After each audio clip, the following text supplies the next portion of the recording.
দোস্ত মুহতারাম, ওই যে বলতেছিলাম হযরত হুযায়ফা ইবনে ইয়ামান রাদিয়াল্লাহু আনহু কি করলেন? ওই বাদশার মন রক্ষা করতে যায় সুন্নাত ছেড়ে দিয়েছেন না। আমাদের যে রশিওয়ালা একজন পিসা আছে না, অনেকগুলো রশিওয়ালা, নদীর পারে 8 7 9 সংখ্যা বলা দরকার কি? সংখ্যা বলা দরকার, সংখ্যা তো ভাবতেও পারে। তো ওই পিসারের তো দাড়ি নাই, সাফান সাফা দেখছেন না?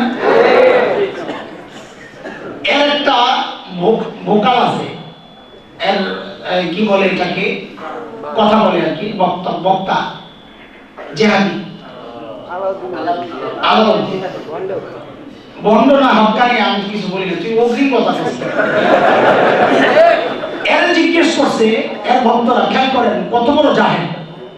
এর জিজ্ঞেস করছে এক ভক্তরা যে আমাদের পীর সাহেব হুজুরের দাড়ি নাই, অনেকে এটা নিয়ে আপত্তিকর কথাবার্তা বলে, কি বলেন আপনি এই ব্যাপারে? তো জাহেলে জবাব দেয়, আমাদের পীর সাহেব তো ইন্টারন্যাশনাল পীর। ভিডিও আছে, ইউটিউবে আছে ভিডিও। আমাদের পীর সাহেব তো ইন্টারন্যাশনাল পীর, বিশ্বের বিভিন্ন জায়গায় দাওয়াত নিয়ে তাকে যেতে হয়, যেখানে দাড়ি নিয়ে চলা যায় না। ও আমার নবী বুঝেছিলেন লোকাল পীর, নবী আলাইহিস সালাম লোকাল পীর না ইন্টারন্যাশনাল পীর? চিন্তা করছেন, এই জন্য হেদারি কাটে। আরে হযরত হুযায়ফা ইবনে ইয়ামান কি বলে দেখ, যেহেতু ইন্টারন্যাশনাল, আমি দূত হয়ে এখানে আসছি, ঠিক আছে একটা খাবার উঠায় খাওয়া এটা জরুরি না, এটা তো আমি লইয়া বিয়ে খাওয়া দিতে পারি, তাই না? যায় আছে না? আর খাবার পড়ে গেলে এটা নিজে না খাইয়া উঠায়া যদি আমি কাক পক্ষীকে খাওয়াই দিই, বিড়াল কুকুরকে খাওয়াই দিই, এটা কি না যায় কিছু? হযরত হুযায়ফা ইবনে ইয়ামান হিকমত কইরা ইন্টারন্যাশনাল রাহবার হিসাবে এই কাজটা তো করতে পারতেন, কিন্তু তিনি তো রশিওয়ালা পীর না, তিনি তো নবীর সাহাবী। তিনি তো আমাদের মতো হিকমতিয়ার না, তিনি সুন্নতের উপর চলনেওয়ালা সাহাবী। কি জবাব দিলেন? কি জবাব দিলেন? জবাব দিলেন, আতরুকু সুন্নাত হাবিবি লিহাউলাইল হুমাকা। এই সমস্ত নির্বোধদের জন্য, পাগলদের জন্য বুঝি আমি আমার নবীর সুন্নাত ছেড়ে দিব? আল্লাহু আকবার। এরা হুমকি দিবে, ধমকি দিবে, হাত ভাঙবে, ঘাড় মটকাবে, এই ভয়ে আমি হক বলা ছেড়ে দিব? লা হাওলা ওয়ালা কুওয়াতা ইল্লা বিল্লাহ। শাইখুল হিন্দের সন্তানদেরকে শাইখুল হিন্দ ওই রূহানি তাওয়াজ্জুহ দেয়া যায় নাই, ওই ইজ্জত দেয়া যায় নাই, ওই চেতনা দেয়া যায় নাই যে চুপ থাকা লাগবে। আরে ওয়াজ কেন? যদি আমাদের চলা বন্ধ করা হয়, যদি আমাদেরকে ফাঁসির কাস্টে ঝুলানো হয়, আল্লাহর কালামের কথা বলেছি বলে যাব, বলেছি বলে যাব।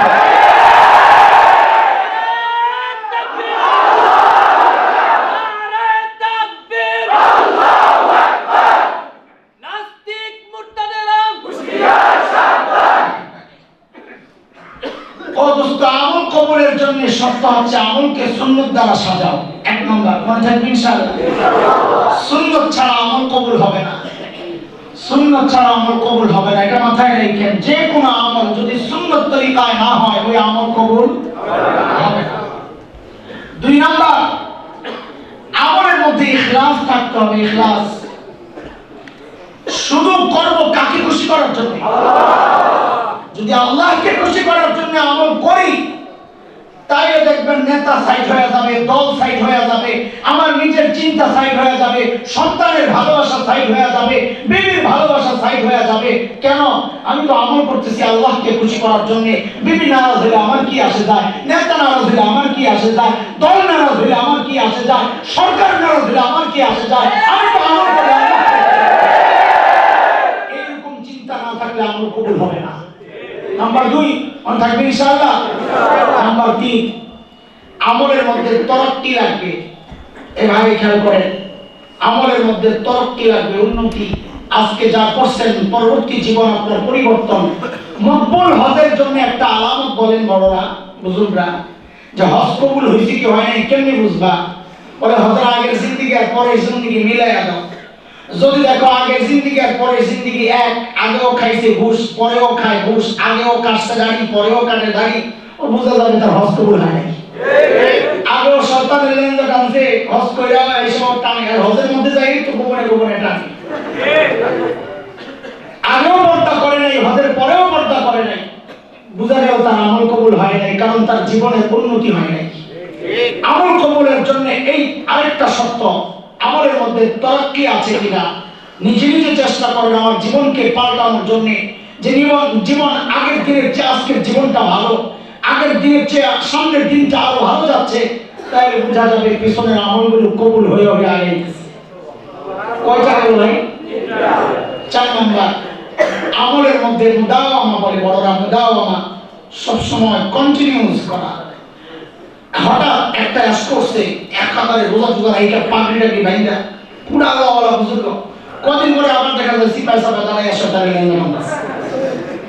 হঠাৎ একটা আশ করছে তো বিয়ে গেছে গা যাই চিল্লামিল্লা লাগাইছে, কদিন খুব ভালো চলছে আবার দেখা যায় নাই। এরকম পাওয়া যায় কিনা? খুব আছে, খুব আছে। আমি তো ইমাম সাহেব, আমরা এগুলো খুব দেখি। মাঝে মধ্যে এমন এমন পাগল আসে, কি করব না করব কিছু বুঝে না, মনে হয় আমার নবী বানায় না, এমন একটা অবস্থা। এই কদিন আগের কথা, এক পাগল এসে বলতেছে রমজানে প্রচন্ড রোদ রমজানে। তা আমার তো মসজিদে কারো যদি জানা থাকে ওই রমজানে এমন রাস্তা বন্ধ হয়ে যায় অনেক সময়। রমজানে তো বিশাল এরিয়া রাস্তা বন্ধ, মানুষ নিজে নিজে চাপাই পাটি যা আছে বিছায় বিছায় আগেই থাকে, নিউ এলিফ্যান্ট রোড পুরো রাস্তা বন্ধ হয়ে যায়, বিশাল যানজট তৈরি হয়। তো প্রচন্ড রোদ, এক পাগল এসে আমাকে বলতেছে যে হঠাৎ ভক্ত হয়েছে আর কি, আইসা বলতেছে হুজুর প্রচন্ড রোদের মধ্যে আমি মনে হয় যেন শেষ হয়ে যাব, হঠাৎ দেখি আপনার কুদরতি হাতটা আমার মাথায়। আমার বন্ধ বানাই দিয়ে এই 2 সপ্তাহ আগে হঠাৎ একজন আসছে, আইসা আমি কি জন্য আসছি আপনি তো মনে হয় জানেন। আমরা কি বানাইতেছে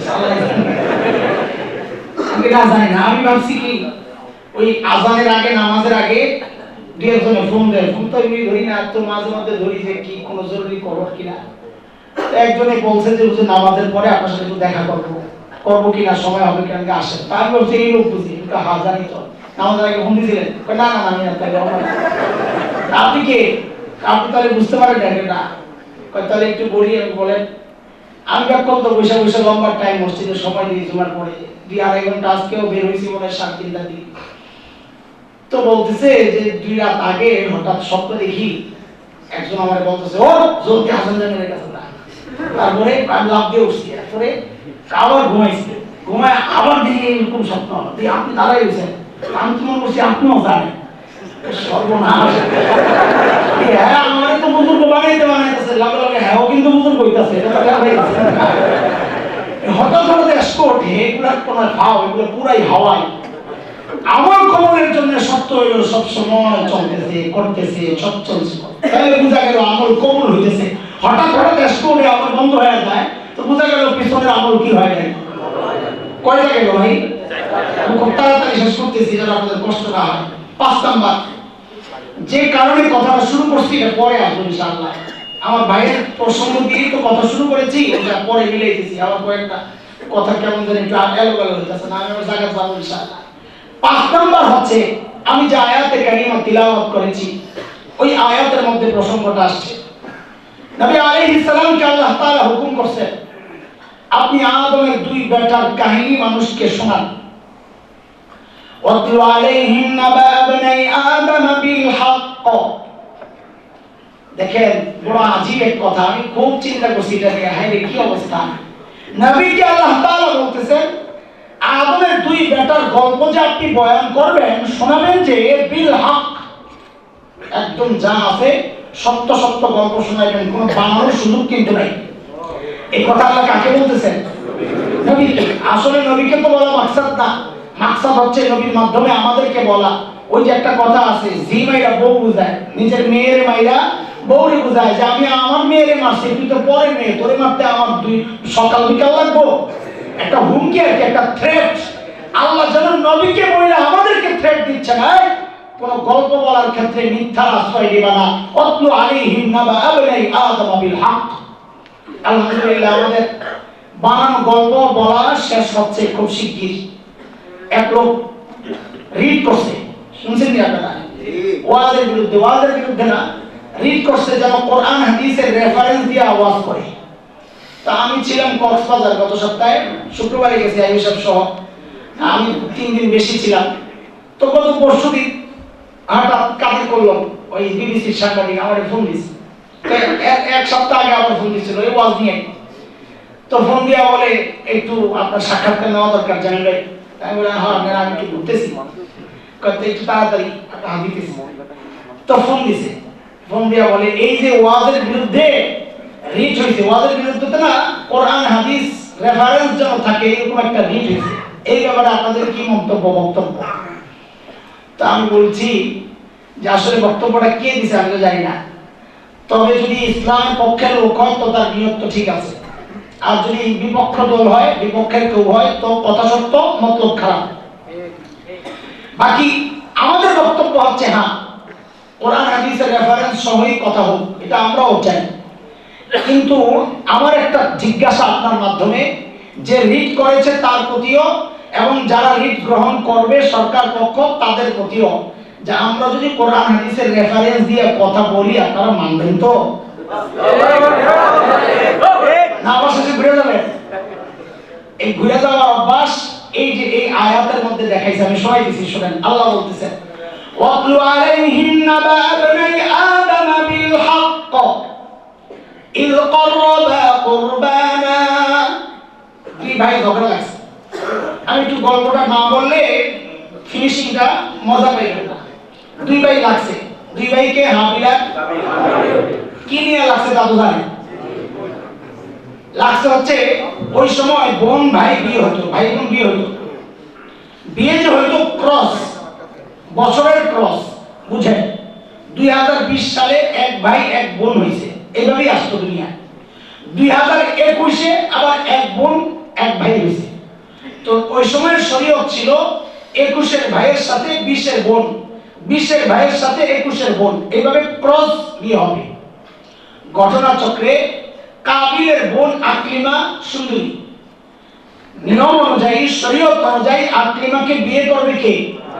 হাবিল। হাবিল বিয়ে করবে, এবং কাবিলকে আমি মানি না, আমি মানি না।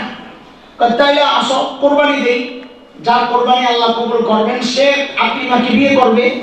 তো কাবিল কয় ঠিক আছে, কোরবানি রেফারেন্স হইল কোরআনের রেফারেন্স, হাদিসের রেফারেন্স, কোরবানি দিব। কোরবানি দিছে, কোরবানি দেওয়ার ক্ষেত্রেও কাবিল করছে 2 নম্বরে। হাবিল আনছে একটা জিব, বকরি বা দুম্বা। কাবিল কৃষি কাজ করতো, একদম তাফসীরের কিতাবে আসছে পচা সবজি কতগুলো রয়েছে যেগুলো খাইবো না, এগুলো রয়েছে কোরবানি দেওয়ার জন্য। খারাপ মানুষ, মতলব খারাপ। তো ওগুলা কোরবানি কবুল হয় কি হয় না, ওই সময় সিস্টেম ছিল আগুন আইসা জ্বালায় দিত। তো হাবিলেরটা কোরবানি কবুল হয়েছে, ফাতুকুব্বিলা মিন আহাদিহিমা ওয়া লাম ইউতাকাব্বাল মিনাল আখার। একজনের কোরবানি কবুল হয়েছে, আরেকজনেরটা কবুল হয় নাই। কাবিল যেই দেখছে কোরবানি কবুল হয় নাই, এতক্ষণ শরীয়ত মানছে, যেই দেখছে নিজের পক্ষে যায় না, এমনটা মানি না তোর মেলা কি? ঠিক এই সমাজের হাল চলে এটা। শুনবে হুজুর রাজনীতির আলাপ করা যাবে না, বহু এরকম স্লিপ পাইছি, বইকা টইকা ধমকায়, আর কি এই সমস্ত স্লিপ দেন মিয়া? আপনি স্লিপ দিচ্ছেন একটা স্লিপ, আল্লাহ 1400 বছর আগে দিয়ে রাখছে একটা কোরআন আয়াত, আমি কোনটা শুনুন মিয়া? আপনার স্লিপ করে থাকেন, আমি আমার মালিকের স্লিপ ছাপতে পারবো না। পুলিশ এসে বলে হুজুর চাকরি করি তো একটু আনুগত আছে ভাই, আপনি আপনার চাকরি ঠিক আছে, আমার চাকরি আছে, আমি আমার মালিকের চাকরি করি। আপনার চাকরির সমস্যা হলে আপনার দুনিয়ার ক্ষতি হবে, আমার চাকরির সমস্যা হলে আমার আখিরাত বরবাদ হবে। আপনারটা আপনার ঠিক আছে, আমারটা আমি ঠিক আছে, সবাই সবার হালতে ভালো থাকি। দেখেন কারবার, সেই কাবিলের সিস্টেম এখন চলতেছে। যেই না কাবিল দেখলো পক্ষে, এখন কে শরীয়ত মানি না, তোর মেলা হলো। আজকে দেখেন আমাদেরকে যে রেফারেন্সের কথা বলা হচ্ছে, আমরা রেফারেন্স দিয়ে যদি মূর্তির বিরুদ্ধে বলি, ভাস্কর্যের বিরুদ্ধে বলি, তো কি বলবে? লাভ তোলার না গামত কেন? ঠিক কাবিল যেটা বলছে ওইটাই আমি জিজ্ঞেস করছি, কোরআন হাদিসের রেফারেন্স দিয়ে মানবেন তো, না পরে আবার কেমন গামত কেন? কোনটা বলবেন? সুবহানাল্লাহ। ফাতুকুব্বিলা মিন আহাদিহিমা ওয়া লাম ইউতাকাব্বাল মিনাল আখার। এবার কাবিল খেপা কি করে? ক্বালা লা আকতুলান্নাক, তুই মেরে ফেলো। এখন হাবিল কয় ভাই আমার দোষটা কি? আমার দোষটা কি? ইন্নামা ইয়াতাকাব্বালুল্লাহু মিনাল মুত্তাকিন, এটা হচ্ছে পয়েন্ট। ইন্নামা ইয়াতাকাব্বালুল্লাহু মিনাল মুত্তাকিন, দোষ আমার কি? তুমি অপরাধ করেছো, শরীয়ত মানো নাই, তুমি গুনাহগার। আল্লাহ গুনাহগারের আমল কবুল করেন না। ইন্নামা ইয়াতাকাব্বালু ইয়াতাকাব্বালুল্লাহু মিনাল মুত্তাকিন, গুনাহ থেকে যে বেঁচে থাকে আল্লাহ তার আমল কবুল করেন। এই অংশ থেকে বড়রা আমাদের জন্য আরেকটা কারণ বের করছেন যে আমল কবুলের জন্য শর্ত হচ্ছে গুনাহ ছাড়তে হবে। আমল কবুলের জন্য শর্ত হচ্ছে গুনাহ ছাড়তে হবে। মজার আরেকটু, এই গল্পের আরেকটু মজার অংশ আছে, শুনবেন নি আপনারা?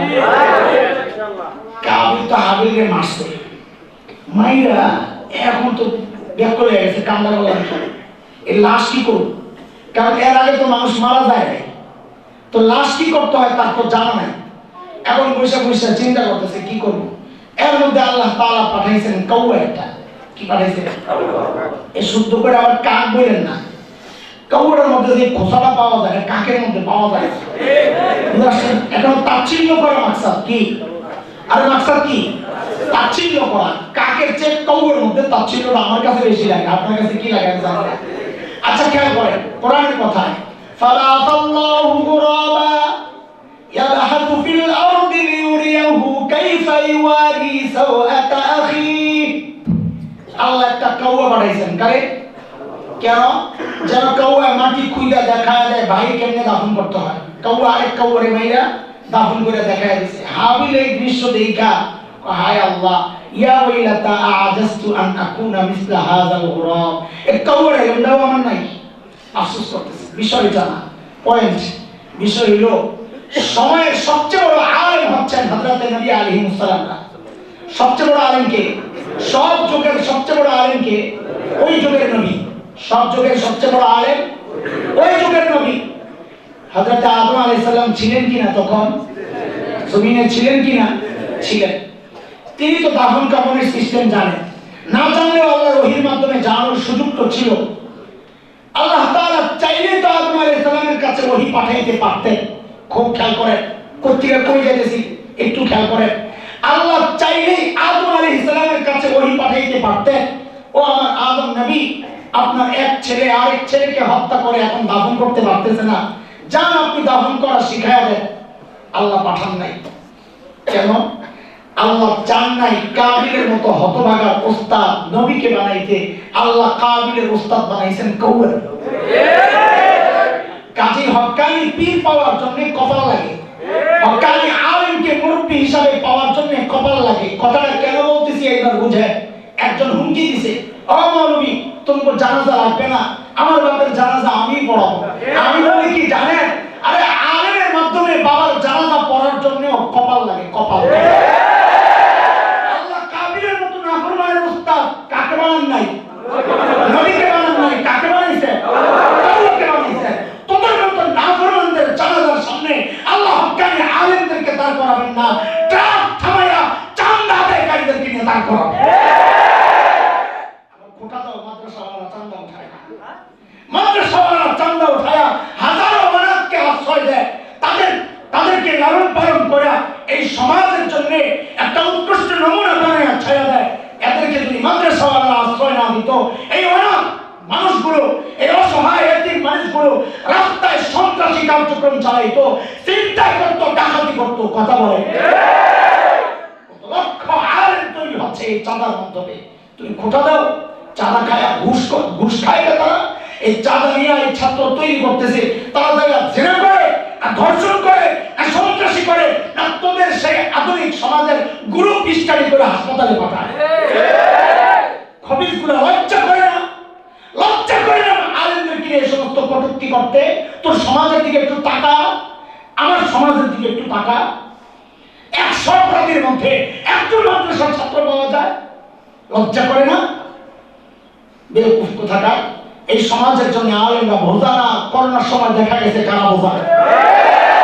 করোনায় দেখেছি আমরা কারা বোঝা। বাবার লাশ নিচতলায় পড়ে থাকে, সন্তান দোতলায় দরজা আটকায় ফোন করে কিছু একটা করেন। এই দৃশ্য আমরা দেখেছি। আমার ভাইরা করোনা রোগীর কাঁধে করে করে যারা দাফন করেছে, সন্তান আগায় নাই, ভাই আগায় নাই, ওই পুলিশ আগায় নাই, আগাইছে এই চাঁদা উঠায়া উঠায়া চলা মৌলবীরা। কথা বলে এই সমাজের জন্য এর চেয়ে বড় হিতাকাঙ্ক্ষী আর কে হতে পারে? কে হতে পারে? শুধু করোনা না, যে কোনো বিপর্যয় দুর্যোগে আলেমরা তাদের সর্বস্ব দিয়ে এই জাতির খেদমতের জন্য নিজেদেরকে পেশ করতে রাজি আছি আমরা ইনশাআল্লাহ।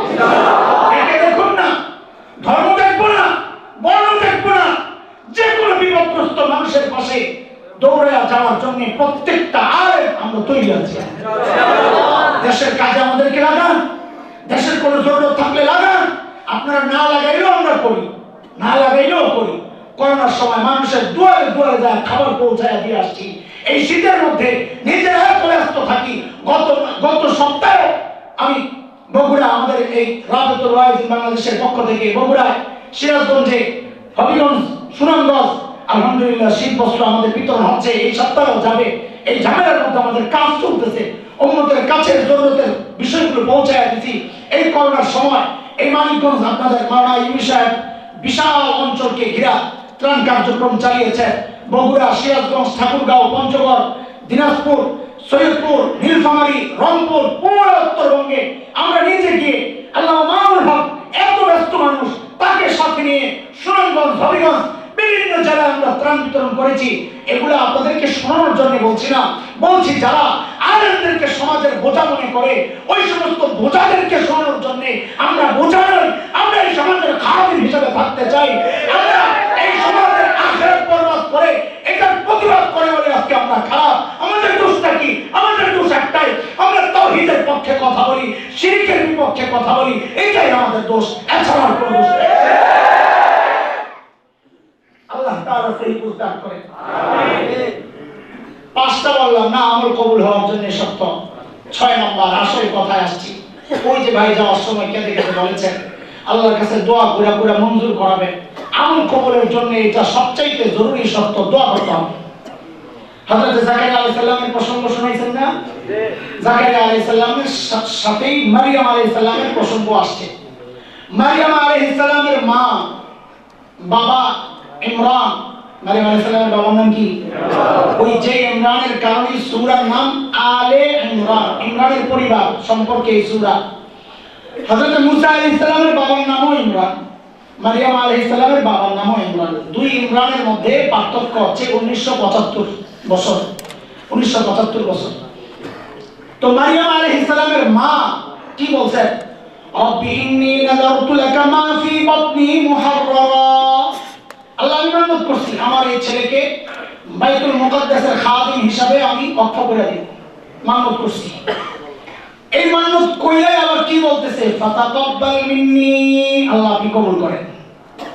শিখায়া দিল আমাদেরকে, কোরআন প্রমাণ করে দিল যে কোন আমল করার জন্য শর্ত হচ্ছে আল্লাহর কাছে এটা কবুলের জন্য দোয়াও করতে হবে। খলিল ইব্রাহিম ইসমাঈল আলাইহিস সালাম বাইতুল্লাহ বানাইলেন। কোরআন কি বলে? وَإِذْ يَرْفَعُ إِبْرَاهِيمُ الْقَوَاعِدَ مِنَ الْبَيْتِ وَإِسْمَاعِيلُ, বানায়া কি করছেন? বানায়া বাপু হাত তুলছেন, রব্বানা তাকাব্বাল মিন্না ইন্নাকা আনতাস সামিউল আলিম। বাইতুল্লাহ বানায়া হাত তুলছেন, আল্লাহ আমাদের পক্ষ থেকে এই আমলকে আপনি কবুল করে নেন। এই জন্য দোস্ত প্রত্যেকটা আমলের পেছনে আল্লাহর কাছে দোয়া করতে হবে, আল্লাহ আমলকে কবুল করে নেন। এই সমস্ত চিন্তা করব কি? আমরা তো নিশ্চিন্তায় বসে আছি যে আমরা যে সুন্দর আমল করি মাশাআল্লাহ জান্নাত আল্লাহ কয়টা দিব। অথচ যারা আল্লাহকে চিনেছে, যারা আখিরাত সম্পর্কে জানে, তাদের চিন্তা ভিন্ন।